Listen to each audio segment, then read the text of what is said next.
defend them, but I never want to be perceived as anybody, not even in the ballpark. So I tend to stay entirely away from it as a result. You've gotta recite. I've said it a bunch. Carl Richards had that tweet that said something to the extent of, if you believe your advice is worthy or can help people, then marketing is not a chore, it's a responsibility. Like, you owe it to people. Well, that's what you put in the AOT newsletter. Yeah. That was the one I texted you about. Yeah. Like, honestly, you need to write that on a note card or print that tweet out and just put that by your computer and just remind yourself, because to your point, you are on the other side of that spectrum. And I don't think Carl is saying every opportunity you have, you say, look at me, look how great I am. But you do need to put it out there even more and not be afraid of that. Now, doing that's not on Twitter. So, like, you don't have to worry about that side of things. It's figuring out, how do you let more people in Pittsburgh know you can help them when they are nearing retirement or in retirement. Yeah. And I think the backlinking stuff you're doing is great. I mean, as much as I love content and like the bigger picture stuff, like, your focus is different. I think you might even want to look at like Facebook ads. And when you get your videos, Pittsburgh 65 plus, or 60 plus, and like dial in on, since you like, most advisors, they've got focus, but it's still real wide. Like, it's national. Like, we don't care, but you want to be in Pittsburgh, and really that's it. So, like, you could go Pittsburgh. Like, I would experiment around with Facebook. I don't think you have to go crazy and spend a lot of money, but just see if there's anything. Well, so I looked at doing. I'm a little bit hesitant to do anything major until the site is up and new looking. No, you think that's a procrastination technique? I think it is. I mean, I get why, but I also think that I don't think anybody's going to see your website and turn away from you because of it. The website's not bad.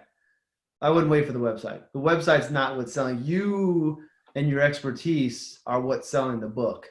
So, like, and you could even set, like, depending on what you want to send people, you could just do a landing page for the book.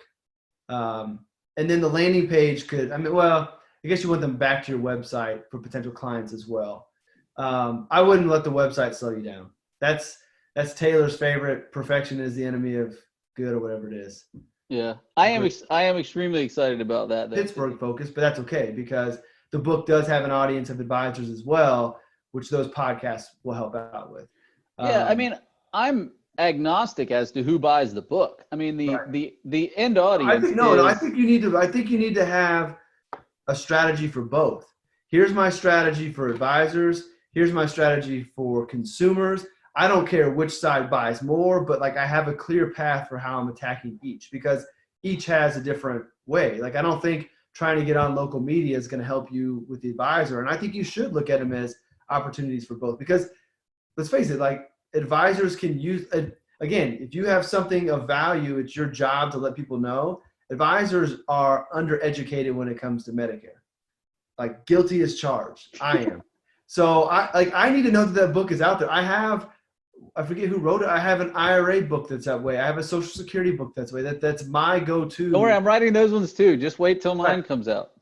I mean, I'll have a Ashby Daniels spot on my book that will be my resource center. So you need, like, I think you need to have a game plan for, here's how I'm going to get this in front of advisors, and here's how I'm going to get to consumers. And maybe every once in a while there'll be some overlap, but it's going to be totally different. Like, the advisor side is going to be totally content driven. Podcasts, guest videos with myself, videos of your own.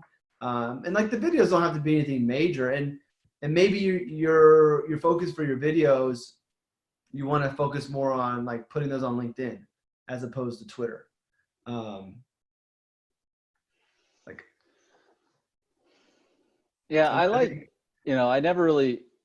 honestly hadn't thought too much about, I mean, obviously I knew there's a market for advisors. It may actually even be more helpful for advisors because I know there's not too many advisors who are well-versed in Medicare. And here's why I think it's better for advisors too. How many consumers are going to go out and read about Medicare on their own? Not a ton. Right. But No, I do and that's think, not a bad thing. I don't think it's like that's not a knock against your book. That's just why I think you end up selling more to advisors.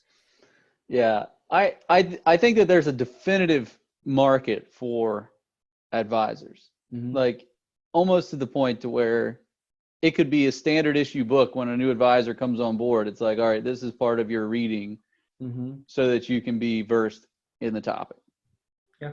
And I like the idea. I mean, I'm kind of touting my own book, obviously, but I like the idea that it's a simple read. It's not hard. It's you can know all you need to know in an hour and a half tops. Mm-hmm. It's not going to overwhelm you, and it won't take you too long. So it's like you'll know what you need to know. So I think that there is an interesting market there that I mean, I had obviously thought about, but I don't know that I had really considered it as a primary market. It was more like, oh, it would be nice if, you know, I could get in there Mm-hmm. and, have it be kind of the book that an advisor buys because he wants to learn about the topic. Mm-hmm. So I think even the idea, and I don't know if, there's 10,000 baby boomers a day turning 65. Mm-hmm. But how many of those are going to read or buy a book on Medicare? Not many. Mm-hmm. So, But they will seek the person who wrote the book about Medicare. So possible. that is so you sell the book to advisors, you use the book for credibility in front of the consumer. Whether it's somehow getting to more writing in the local press because you wrote the book, getting on the local news channel to talk about Medicare's changes, and you have your book. Like the book is going to be that's your business card, as lame as that sounds for the consumer, because you're right, they're probably not going to read it. But the fact that you wrote the book on Medicare and that's what they're staring down right now, like that's going to give you even more credibility that you already have. So they're going to see, okay, they catch you on the news, they catch you in the paper, whatever it might be. You wrote the book on Medicare. Then they go to your blog and you're the retirement field guide, not guide, but guide. You are retirement. To me, Even with the book, though, you'll be able to quantify the book in some ways, unlike you can your blog. Like you can track some stuff on the blog, but you'll never fully know your ROI on the blog. You'll be able to know some of your ROI on the book, but there will still be some of that unknown that you'll never be able to measure. So I'm excited for you because I think it's going to be, not only is it going to be a good experiment, I think it's going to be good for your business.